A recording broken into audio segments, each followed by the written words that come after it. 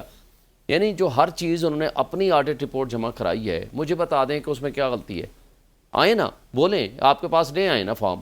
میں تو پچھلے 3 مہینے سے چیخ چلا رہا ہوں کہ بھائی میں نے تو پہلے آؤٹ آف کورٹ سیٹلمنٹ کر لیتے. ہاں میں نے کہا آئیں کورٹ سے, out of court.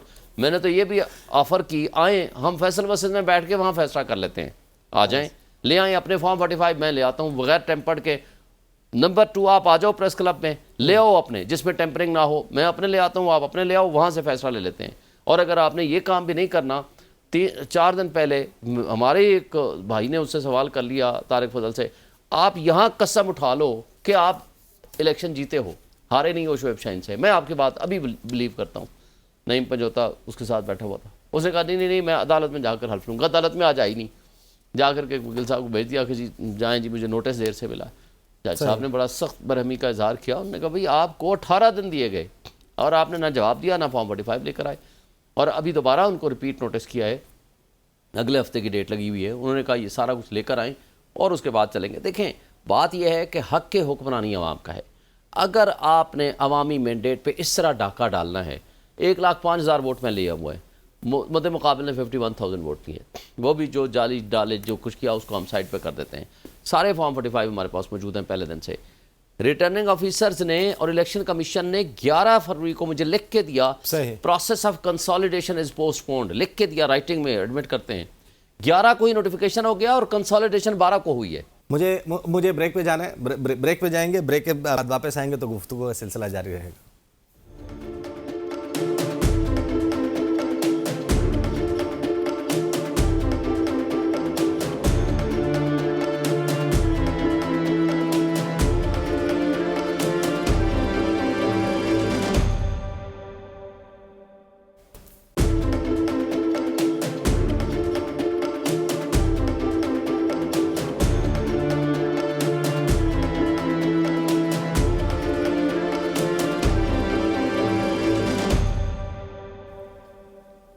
Welcome back after the break. Shoaib Shaheen صاحب, آپ کو فارم 45 کے مطابق نتیجہ نہیں ملتا. پاکستان تحریک انصاف کی تاریخ رہی کہ 4 حلقوں کا مسئلہ تھا اور 126 دن کا دھرنا ہوا تھا. آج تحریک انصاف یہ کہہ رہی ہے کہ 80-81 حلقوں کے اوپر فارم 45 اور 47 کے درمیان نتیجے کا ڈفرنس ہے. آپ لوگوں کے خلاف گئے ہیں ریزلٹس, اب کیا کریں گے آپ لوگ؟ دیکھیں ہم عدالتوں میں ہیں, ہمیں عدالتوں سے انصاف کی امید ہے, اور ہم بجا طور پر یہ سمجھتے ہیں کہ یہ جو کمپنی بہادر نے, اسٹیبلشمنٹ نے, کرپٹ ریٹرننگ آفیسرز نے اور الیکشن کمیشن جو کہ جرائم کی آماج گاہ بنا ہوا ہے, ان کی ملی بھگت سے اس ٹولے کو مسلط کیا گیا جو آلریڈی ریجیکٹڈ ہے. یہ ریجیکٹڈ وہ لوگ ہیں جن کو اس برے طریقے سے ریجیکٹ کیا ہے عوام نے, جس کا وہ گلہ نہیں کر رہے, ایڈمیشن ہے, کنفیشن ہے نواز شریف کی کہ جی قوم ہمارے ساتھ نہیں چلی. بھائی اگر عوام آپ کو ریجیکٹ کر چکی ہے, عوام نئے طریقے سے آپ کو آزما چکی ہے کہ آپ کرپٹ لوگ ہو, مجھے بتائیں آج تک ایمن فیلڈ ڈپارٹمنٹ کا کوئی جواب آیا ہے, اس کی رسیدیں آئی ہیں؟ اور پھر آپ مجھے بتاؤ دبئی لیکس کے اوپر جو کچھ ہوا آج تک, وہ نیب کہاں خاموش ہے؟ نیب 4تھا مقدمہ بنانے کی تیاری کر رہی ہے عمران خان کے خلاف توشہ خانہ کے حوالے سے. توشہ خانہ کے اوپر مجھے بتائیں مریم نواز نے گاڑی ڈکلیئر نہیں کی, بیچ بھی گئی, کھا بھی گئی. نواز شریف نے بلٹ پروف گاڑی مرسیڈیز یا BMW ہے میرا خیال ہے, وہ 6 لاکھ BMW 6 لاکھ روپے میں لی, 6 لاکھ روپے میں لی. اس کے اوپر مقدمہ ہے کیونکہ گاڑیاں لے نہیں سکتے, لیکن اس کو چلا نہیں رہے, اور نیب کہہ رہی ہے اس کو بری کر دیں. آصف زرداری نے 3 گاڑیاں لیں, یوسف رضا گیلانی نے 1 گاڑی لی, لیکن ان کو کوئی پوچھنے والا نہیں ہے. اور کروڑوں کی تعداد میں انہوں نے تحائف رکھے ہوئے ہیں, ان کو کوئی پوچھنے والا نہیں ہے, صرف عمران خان کو نظر آتا ہے. اب آپ آگے چلیں. نہیں, آپ مجھے یہ بتائیں کہ میاں محمد نواز شریف کی جس تقریر جو ہم نے آغاز میں چلائی بھی, جس کا ریفرنس میں آپ بات کر رہے ہیں, انہوں نے کہا کہ بیٹے سے تنخواہ نہ لینے کے, 11,000 ریال کی تنخواہ نہ لینے کے جرم کے اوپر مجھے سزا سنا دی گئی. تو وہ بتائیں کہ آپ کی حکومت بھی آ گئی تھی, سیم پیج بھی تھا, تو یہ جو ایون فیلڈ اپارٹمنٹ ہے جن کا ہمیں آج تک نہیں پتہ چلا, جہاں پر سے میاں صاحب نے 2-3 سال گزارے وہاں پر 2019 کے بعد, اس سارے معاملے کے اوپر ان بیسس کے اوپر سزا کیوں نہیں؟ دیکھیں پہلی بات تو یہ ہے کہ نواز شریف صاحب ماشاءاللہ جھوٹ بولنے پہ یکتا رکھتے ہیں. مثلا جو انہوں نے گفتگو کی ان کا جھوٹ آپ نے خود ہی بتا دیا. وہ کہتے ہیں عمران خان کو ملنے کے, عمران خان نے صرف ایک مطالبہ کیا, سڑک بنا دو. وہ آج کا نہیں ہے, عرفان صدیقی آج سے کئی سال پہلے یہ کہہ چکا ہے کہ عمران خان نے نہیں کہا سڑک بناؤ. ان کا جھوٹ تو وہیں پکڑا گیا. صدیقی صاحب اپنی اسٹیٹمنٹ اب اپڈیٹ کر لیں گے, اب کر لیں, مگر اس کو کہاں لے کے جائیں گے؟ وہ بھاگ جائیں گے, وہ بھی نہیں اسٹیٹمنٹ دے پائیں گے. اب مسئلہ یہ ہے کہ جب جھوٹ پکڑا جاتا ہے تو پھر اسی طرح کی باتیں آتی ہیں. مجھے بتائیں کہ جو کچھ وہ کہہ رہے ہیں وہ concealment of the material facts تھا before the Election Commission of Pakistan. Supreme Court نے سزا نہیں دی تھی, صرف اس کو الیکشن ایکٹ کے مطابق نااہل کیا تھا, آرٹیکل 62-63 کے مطابق. جو سزا ہوئی تھی وہ ایون فیلڈ اپارٹمنٹ کے ایشو پہ اور العزیزیہ پہ سزا ہوئی تھی. لیکن اس کو تو انہوں نے آ کر کے, نیب نے آ کر کہا جی ہم ڈیفینڈ نہیں کرتے. یہ تو ابھی آ کر کے بری ہوئے ہیں, اس میں تو سزا ان کو ہو گئی تھی. لہٰذا آج بھی ایون فیلڈ اپارٹمنٹ کے اوپر مجھے بتا دیں سزا ان کو اس بات پہ ہوئی ہے. یہ کس نے کہا جھوٹ بولتے ہیں؟ آپ ججمنٹ اٹھا لو, میں آپ کو بھیج دیتا ہوں. دوسری بات آپ کو میں بتاؤں, آج بھی بتائیں کہ یہ خود ایڈمیشن کرتے ہیں نا پارلیمنٹ میں کھڑے ہو کر, یہ ہیں وہ ذرائع جس سے ہم نے یہ پراپرٹی خریدی ہے. یعنی ایڈمیشن پرچیز بھی ہے کہ جی ہماری ہے. دوسرا یہ ہے کہ ذرائع اور رسیدیں ہیں جس کے ذریعے ہم نے یہ خریدی ہے. تیسری بات حسین نواز نے جیو کے پروگرام میں آ کر کہا تھا الحمدللہ یہ ہماری پراپرٹیز ہے اور اس کی بینیفیشل اونر جو ہے وہ مریم نواز ہے. یہ کہا تھا نا جی. اس کے بعد کوئی جس کو کہتے ہیں نا admitted facts need not to be proved. پھر جو پراپرٹی آپ کی ہوتی ہے اس کا حساب آپ نے دینا ہوتا ہے کہ میرے پاس ذرائع کہاں سے آئیں. جو شہباز شریف تھا اوپن اینڈ شٹ کیس تھا اس کا, FIA والا اور نیب والے کیسز, لیکن اس کا کیا ہوا؟ نیب نے جا کر کے ڈیفینڈ نہیں کیا. انہوں نے کہا جی ہمیں نہ یہ بندہ چاہیے, ہماری اپیل ایکسیپٹ, ان کی اپیل ایکسیپٹ کر لیں, ہم اپنی اپیل واپس لیتے ہیں. اور جا کر کے ملی بھگت کر کے سب کچھ کر لیا. دیکھیں اگر اس طریقے سے اگر آپ نے اپنے آپ کو بری کرانا ہے, مجھے آج بتا دیں دبئی لیکس آ گیا, ان کے فیملیز کے نام ہیں نا, ان کے ہیں, اور کیوں نہیں اس پہ نیب ایکشن لے رہا؟ اس کے اوپر تو 2 چیزیں بڑی اہم ہیں, کیا ریسورسز ہیں, کہاں سے پیسے آپ نے آئے ہیں, آپ نے یہ خریدی ہے. نمبر 2, آپ نے بینکنگ چینل سے لے کر گئے ہیں یا آپ نے منی لانڈرنگ کے ذریعے کی, اس کے اوپر ہو سکتا ہے. اور تیسری سب سے اہم بات ہے, جب آپ حکمران ہیں آپ کہتے ہو ہم انویسٹمنٹ باہر سے لا رہے ہیں, ایک صرف شہر میں, ایک اسٹیٹ میں, دبئی میں, وہ بھی انڈیویجول کیپیسٹی والا, اس میں اقامہ والے شامل نہیں ہیں, کمپنی شامل نہیں ہیں, وہ ابھی اس کا ریکارڈ سامنے نہیں آیا. $12.5 بلین کی پراپرٹیز آپ کی ملک سے باہر ہیں. مجھے بتائیں کہ اگر یہ کمپنیز اور اقامہ شامل کریں تو $25-30 بلین تو صرف آپ کا ایک شہر میں ہے, ایک اسٹیٹ میں ہے. پھر دبئی اس میں باقی اسٹیٹس میں کیا ہوگا, ملیشیا میں کیا ہے, ترکی میں کیا ہے, USA میں کیا ہے, UK میں کیا ہے. یہ کس منہ سے کہیں گے, صرف ایک بات کر کے کس منہ سے کہیں گے کہ جناب انویسٹمنٹ ہم ہمارے ملک میں لے کر آئیں؟ آپ سے سوال ہوگا کہ جب آپ کا اس ملک کے اوپر آپ کا اپنا بھروسہ نہیں ہے تو ہم کیوں لے کر آئیں؟ تو اس لیے آپ جب تک 2 چیزیں ہیں, قانون اور انصاف کو درست نہیں کریں گے, لا اینڈ آرڈر کو بہتر نہیں کریں گے, انسٹیٹیوشنز کو ڈیولپ نہیں کریں گے, یہاں انویسٹمنٹ نہیں آئے گی. نمبر 1. نمبر 2, جب تک آپ اپنی انویسٹمنٹ یہاں لے کر نہیں آئیں گے, کوئی آپ کے اوپر ٹرسٹ کر کے نہ اوورسیز نہ کوئی اور ادارہ آپ کے اوپر یہاں investment. But apart from that میاں محمد نواز شریف جو پولیٹیکل سلوگنرنگ کر رہے ہیں, جو ان کی ری لانچ ہو رہی ہے, اس وقت وہ سائیڈ بائی سائیڈ رانا ثناء اللہ صاحب کے ذریعے آپ لوگوں کی طرف گفت و شنید کرنے کا, مذاکرات کرنے کا ہاتھ بھی بڑھا رہے ہیں. اس پہ کیا رائے پائی جاتی ہے آپ کی پارٹی میں؟ دیکھیں یہ کٹ پتلی ہیں, یہ ہر دفعہ دھوکہ دیتے ہیں, یہ بے ایمان لوگ ہیں, ان کے اوپر کوئی بھروسہ نہیں کیا جا سکتا. لہٰذا ان کے ساتھ کس موضوع پہ بات کریں؟ اگر یہ سچے ہیں, میں یہ ایکسپیکٹ کر رہا تھا کہ اگر یہ سچا آدمی ہے, واقعی کوئی لیڈرشپ کوالٹیز ہیں, سب سے پہلا, ایک سیٹ سے کوئی فرق نہیں پڑتا, سب سے پہلے آ کر کہتا کہ میں سیٹ ہارا ہوں, میں اپنی غلطی مانتا ہوں, میں یہ سیٹ چھوڑ رہا ہوں, یاسمین راشد کا حق ہے, ہارا ہوا ہے نا. یا یہ کہتا اگر اپنے آپ کو فیس سے لاہور کے جو ہمارے صحافی دوست ہیں وہ تو ہمیں یہی بتاتے ہیں کہ فارم 45 دیکھے ہوئے انہوں نے. اچھا, دوسری بات, اگر پھر بھی یہ اپنے آپ کو فیس سیونگ رکھتا, کہتا ہے جی آئیں میں جوڈیشل کمیشن بنا دیتا ہوں, کم سے کم میرے حلقے کی آپ کر لیں. خود بیٹھا ہوا ہے نا پنجاب میں بھی, وہاں بھی بن سکتا ہے, یہاں بھی بن سکتا ہے, آپ کے فیڈرل میں بھی نہیں کیا. تو ایسے جھوٹے آدمی پہ ہم بھروسہ کیا کریں؟ اچھا, فارم 47 والا انوار کاکڑ نے کیا کہا جب حنیف عباسی نے کہا میں قسم اٹھاتا ہوں تم نے پیسے کھائے ہیں گندم سکینڈل میں, وہ کہتا ہے تم فارم 47 کی پیداوار ہو, اور فارم 47 کے بارے میں نے منہ کھولا تو مسلم لیگ نون منہ دکھانے کے قابل نہیں رہے گی. الیکشن بھی انہوں نے ہی کروایا. الیکشن آئے اس لیے تھے, ان کی ڈیوٹی یہ تھی, 3 مہینے کے لیے آئے, 7 مہینے بیٹھے رہے, 8 مہینے, اور الیکشن کیسا کرایا جس کے اوپر اس کو شرم و حیا نہیں ہے, غیرت نہیں ہے کہ جو الیکشن تم نے غلط کرایا اور اس کے اوپر تم گواہی دے رہے ہو کہ یہ سارا فراڈ میں نے کیا. صرف اس نے تھوڑا کہا, لیاقت چٹھا جو کمشنر تھا اس نے کہا, اسی دن سے اس کو اٹھا کے لے گئے اور آج تک اس کا آتا پتہ نہیں ہے کہ وہ کہاں ہے. تو بات یہ ہے کہ اچھا پھر صرف اس نے تھوڑا کہا, نثار چیمہ کے پاس گئے جو ایم این اے نون کا تھا, اس کو کہا, اس نے کہا جی صبح میرے پاس آگے آئیں جی فارم 47 لے لے, آپ کو ہم جتا دیا. اس نے کہا بھائی میں رات ہار گیا تھا تو میں ہارا وہی ٹھیک ہوں. کامران ٹریسوری نے جو پریس کانفرنس کی وہ آپ نے دیکھ لی, مصطفیٰ کمال کی جو آڈیو لیکس ہوئی اور اس نے آ کر خود اس کو ایڈمٹ کیا, ہاں جی کہ مجھے یہ مسلم لیگ نون اور پیپلز پارٹی والے یہ کہتے ہیں کہ تمہارا مینڈیٹ 100% چوری اور ہمارا 60-70% چوری کا ہے.